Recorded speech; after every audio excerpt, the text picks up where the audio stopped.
తెలంగాణ ధూమ్ధామ్ అనే సాంస్కృతిక ఉద్యమం ప్రారంభ దశలో అన్నతో మేము ప్రయాణం చేసినప్పుడు నా లోపల ఉన్న ఆటకు నాకు లేని పాటను సమకూర్చింది అందశ్రీ గారు. అనుకోకుండా ఆయన రాసిన పాటలకు మొదట కోరియోగ్రఫీ చేసే అవకాశం నాకే దక్కింది. అది స్టేజ్ కోరియోగ్రఫీ కావచ్చు, ఆల్బమ్స్లో కావచ్చు, ఆఖరికి సినిమాలో కూడా జైబోలో తెలంగాణలో కూడా జగత్ బాబు గారి మీద రాసినటువంటి పాటను నేనే డైరెక్షన్ చేశాను. అప్పుడు ఆ కాలంలో అన్నగారు జై జై తెలంగాణ పాట రికార్డింగ్ చేస్తే కూడా దాని పర్యవేక్షణ బాధ్యత నేను తీసుకున్నాను.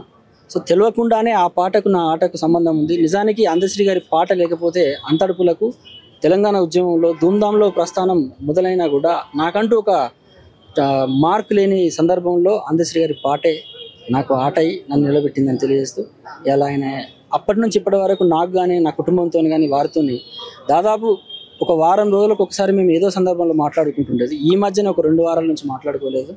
సో ఆయన ప్రతి క్షణం కూడా ఒక యోగిలాగా మమ్మల్ని నడిపించే క్రమంలో కొంచెం ఆశీర్వదిస్తూ కొన్ని తప్పులను ముఖం మీదనే చెప్తూ చేయబోయే కార్యక్రమాలని ఇంకా మెరుగుపరచుకోవడానికి చేసేది.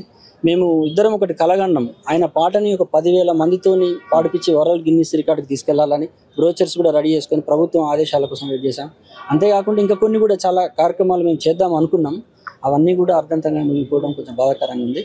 ఏది ఏమైనా అందశ్రీ గారి ఆలోచనల్ని, ఆయన సాహిత్యాన్ని రేపటి సమాజానికి అందించే బాధ్యతలో మేము కూడా భాగస్వామ్యం అవుతాం. మా ధూమ్ధామ్ నుంచి మేము ఖచ్చితంగా ఆయనను కొనసాగింపుగా తీసుకెళ్తామని తెలియజేస్తాం. Thank you.